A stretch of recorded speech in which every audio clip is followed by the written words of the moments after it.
사담 유튜브에 오신 걸 환영합니다. 자, 여러분들 이번 주도 위리뷰 힘차게 한번 시작해 보도록 하겠습니다. 자, 일단 여러분들 이번 주는 바로 땡스기빙이 시작되는 한 주입니다. 바로 블랙 프라이데이의 한 주. 어떻게 보면 미국의 최대 소비 명절의 한 주라고 할 수 있을 것 같은데요. 자, 아마존은 이미 땡스기빙 할인을 시작을 했고요. 여러분들하고 요거는 이번 주 내내 이야기를 해보도록 할게요. 자, 그리고 저번 주 주요 키워드 세 가지 정했었는데요. 엔비디아의 어닝, 트럼프의 인선과 관세, 그리고 비트코인 세 개 다 이야기를 해보도록 하겠습니다. 자, 일단 엔비디아의 어닝 생각보다 잘 나왔습니다. 그리고 시장의 컨센서스보다 잘 나왔는데 시장의 최상단의 컨센서스는 넘지 못했어요. 그래서 주가가 크게 상승하는 모습이 관찰되지는 않았는데요. 반대로 하락하는 모습이 관찰이 됐죠. 왜 그런지 저와 하나씩 알아보도록 하겠습니다. 일단 엔비디아의 실적, 모든 시장의 컨센서스를 거의 모든 부분에서 뛰어넘었습니다. 자, 일단 매출과 EPS 양쪽 다 예상치를 크게 비트했고요. 그리고 세그멘트별 매출을 모든 섹터에서 비트를 했는데요. 사실 이거는 전분기 같은 경우는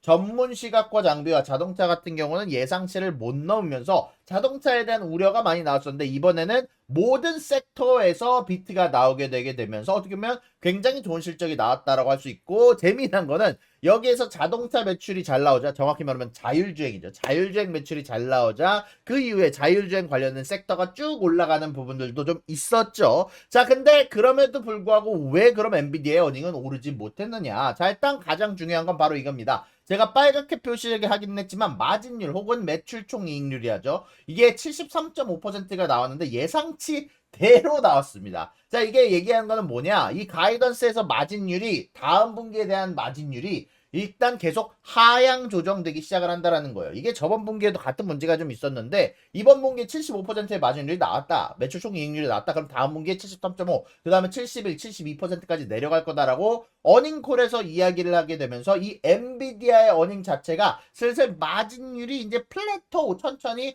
고점이구나, 이제는 슬슬 내려갈 수밖에 없겠구나 싶은 마진율이 나왔다는 거예요. 물론 여기에 대해서 2026년 말쯤에는 우리가 가이던스를 다시 75%로 복구할 수 있을 거다라는 얘기를 하긴 했지만 결국 마진율이 단기적으로 떨어진다는 건 어쩔 수가 없었거든요. 그러다 보니까 이런 어닝 발표가 난 이후에 주가가 소폭 하락하는 부분들이 좀 있었는데, 일단 여기에 대해서 섹터별 운영 하이라이트 한번 봐보도록 하겠습니다. 데이터 센터는요 30.8빌리언 달러가 나와주면서 예상치를 소폭 상회하는 숫자가 나왔는데, 그리고 여기서 좀 중요한 게 엔비디아가 데이터 센터에서 매출의 최상단의 컨센서스를 못 넘었다라는 점이 이게 조금 우려심을 키운 부분들도 좀 있었던 것 같아요. 그리고 여기에 대해서 호퍼 200에 대한 클라우드 시스템에 대한 수요가 굉장히 높았다는 얘기를 했고요. 게이밍 섹터 요것도 좀 이따 얘기를 하겠지만 이번 매출 굉장히 잘 나왔는데 다음 분기 매출이 지속적으로 좀 하락할 것 같답니다. 이게 공급 문제가 좀 있대요. 자, 그러고 나서 프로페셔널 비주얼라이제이션, 전문 시각화 장비죠. 폭스콤과 옴니버스와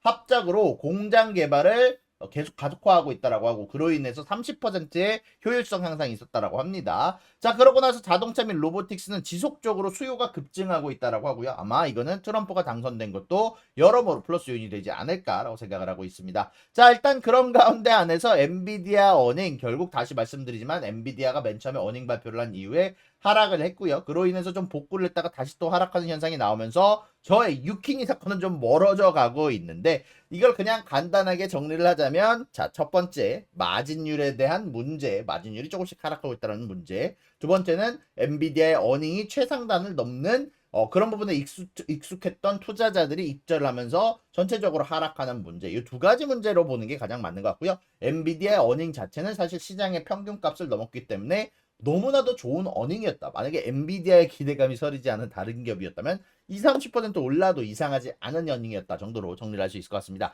자, 그리고 트럼프의 인선이 굉장히 화제가 되고 있는데요. 자, 일단은 저번 주 기준으로 첫 낙마가 좀 있었죠. 맷 게이츠 의원이 미성년자 성매수 의혹이 있어서 자진 사퇴를 했고요. 그러고 나서 사실 월시냐 아니면 베센트냐, 재무장관에 누가 임명이 되냐라는 이거에 대해서 굉장히 의견들이 좀 충돌을 많이 했는데, 여기에 대해서 베센트는 온건파라고 얘기를 하지만 이제 트럼프 내에서 관세에 대해서 야, 이거 꼭 관세 부과해야 돼요, 아니면 꼭 미국 우선주의로 가야 돼요 라고 하면서 어떻게 보면은 트럼프 내에서는 그래도 온건주의로 얘기가 되긴 하지만 사실 월시는 아예 대놓고 트럼프에 반대를 했던 인물이거든요. 만약에 여기에 대해서 월시가 지명이 되면 트럼프가 하고자 하는 것에 제동을 원하면 브레이크를 줄 수 있는 인물이라고 평가가 많이 됐는데, 근데 월시가 떨어지고 베센트가 지명이 됐습니다. 그렇게 되면서 베센트가 나름 온건파, 어떻게 보면은 트럼프가 뭐 예를 들어서 관세 부과를 할 때 혹은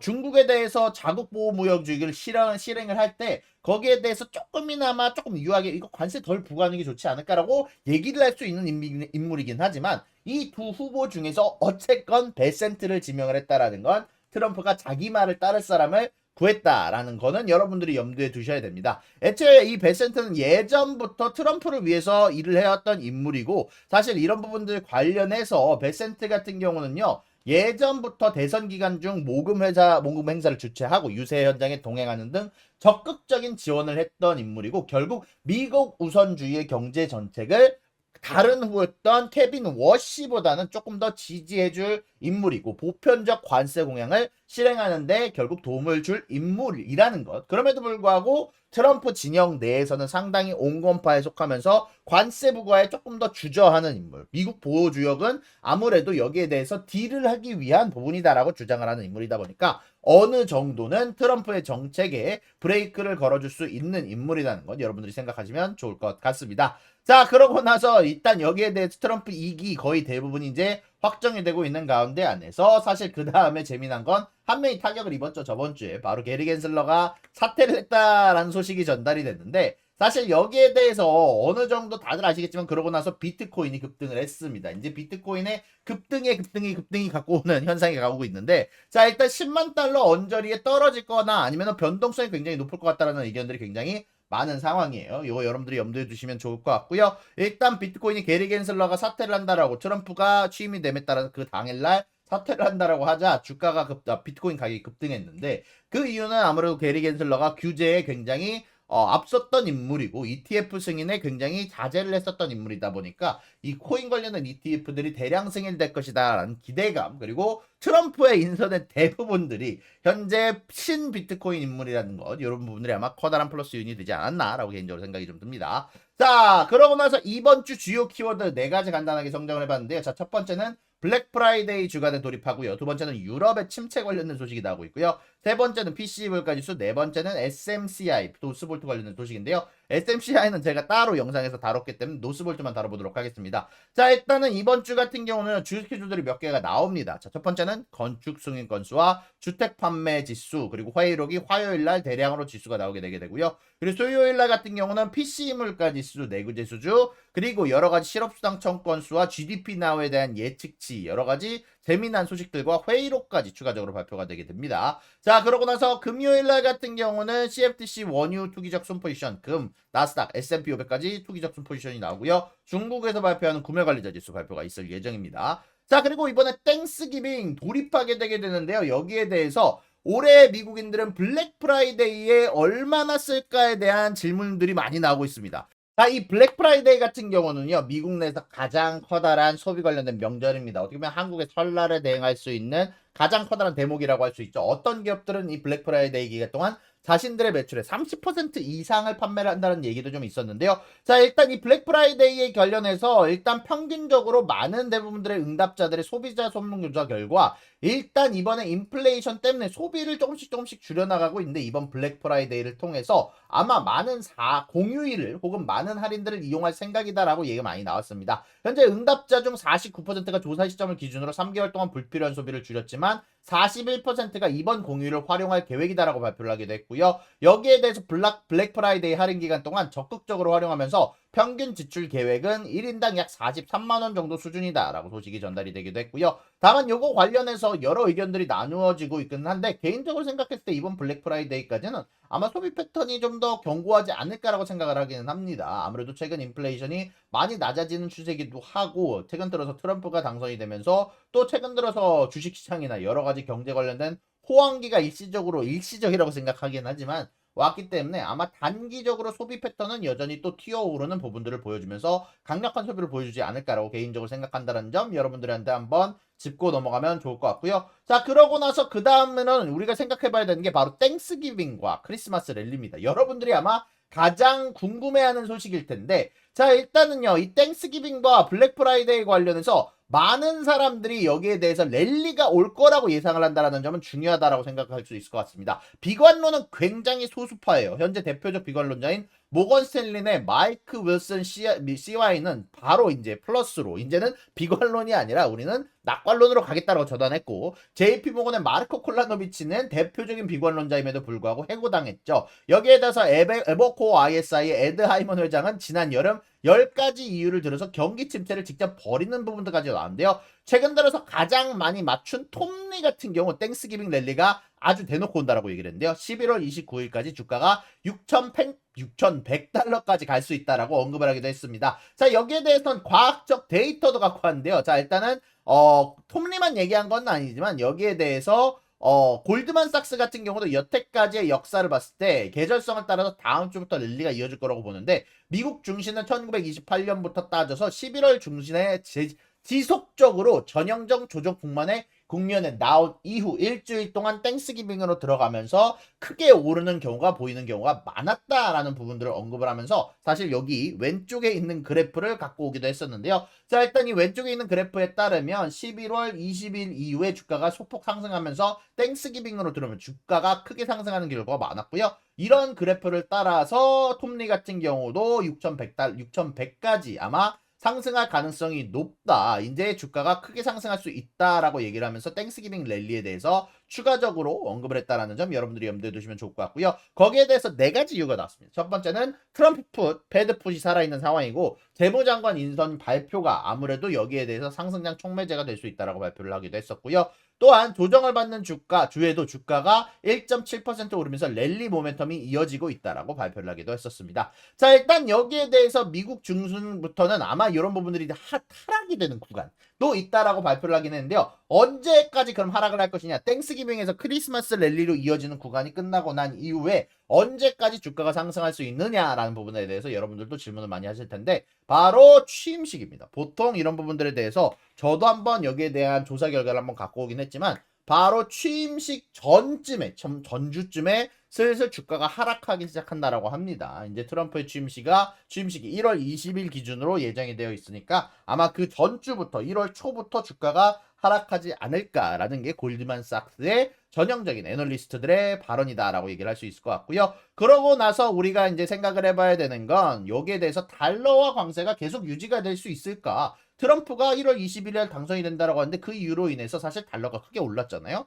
그래서 이런 부분들에 대해서 여러 의견이 많은 가운데 안에서 유로화의 약세가 굉장히 눈에 띕니다. 유로화의 약세가 거의 최저치까지 지속적으로 떨어지고 있는데, 거기에는 이유가 있습니다. 유럽의 경기 침체가 임박하면서 인플레이션도 오르고 있어가지고 생각보다 경제가 위험한 상태에 가고 있다는 얘기가 굉장히 많이 나오고 있어요. 지금 PMI 지수, 구매관리자 지수라고 하죠. 이제 제조업 지수 관련된 부분들인데, 이런 PMI 지수가 사실 10개월 만에 최저치로 떨어지기도 했고, 여기에 대해서 독일의 폭스바겐은 파업과 공장 정리도 나고 있고, 독일 같은 경우는 지속적으로 문제가 있다라는 지표가 솔직하게 발표가 되고 있는 상황이죠. 여기에 대해서도 여러분들하고 지속적으로 얘기를 한 상황이고, 노스볼트 같은 경우는 사실 배터리 관련해서 유럽 쪽에서 최대 회사였는데 하락하기도 했었고, 이런 부분들 관련해서 독일에서는 3분기 경제가 전분기 대비 고작 0.1% 성장한 것으로 나타났죠. 중국은 5% 성장 못해가지고 난리라고 하고, 미국에서도 2% 이상 성장하는 것을 목표로 잡고 있는데, 독일은 0.1% 고작 3개월 동안 이거밖에 성장을 하지 못했다 보니까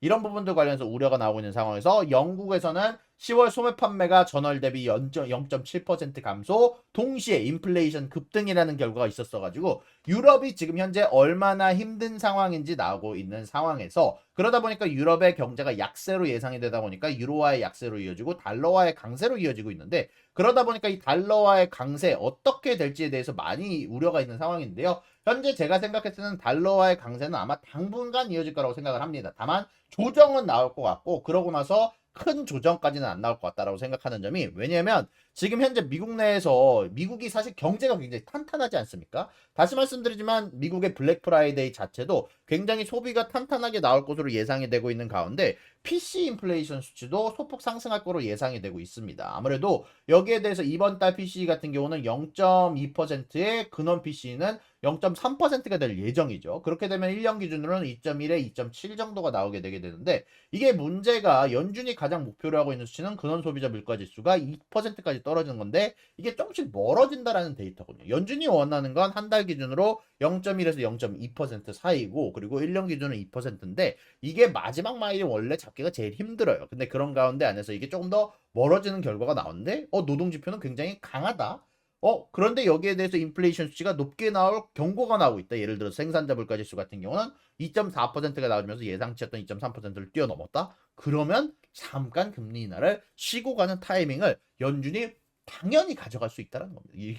파월이 대놓고 얘기했잖아요. 우리는 선택권이 있다. 다른 나라에 비해서, 다른 곳들에 비해서 굉장히 기프티드. 우리는 굉장히 좋은 상황에 놓여져 있다고 얘기를 했잖아요.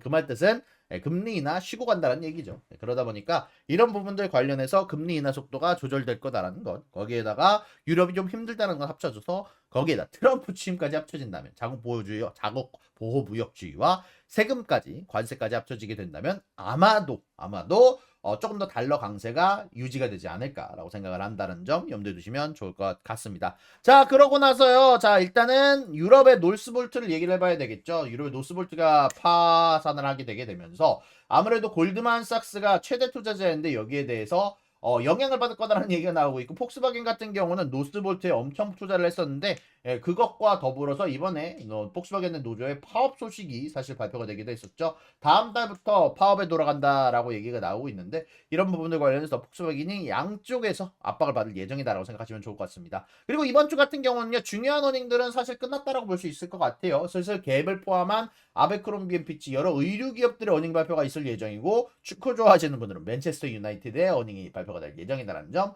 알고 계시면 좋을 것 같습니다. 자, 아무튼 이렇게 오늘 모든 소식들 다 간단하게 정리를 해봤는데 뭐 이렇게 길게 얘기를 하긴 했지만 간단하게 정리하면 이번 주는 땡스기빙 주라 쉬어가는 날도 하루 있고 이번에 소비 관련된 지표들이 나오게 될 텐데 이런 부분들에 관련에 따라서 땡스기빙 때 얼마나 소비가 됐냐라는 소문들이 보통 이번 주에 나오게 되게 되는데 그 소식에 따라서 주가가 크게 흔들릴 수 있고요. 거기에다가 플러스 알파로 블랙 프라이데이 한 주간이 지나고 난 이후에는 상승하는 결과를 많이들 역사적으로 얘기를 하기 때문에 이런 경우 주가가 상승에 베팅하는 경우가 많을 것 같다라고 생각하는 점 여러분들에게 이야기를 하고 이번 주 위리뷰 마무리를 짓도록 하겠습니다. 여러분들 감사합니다.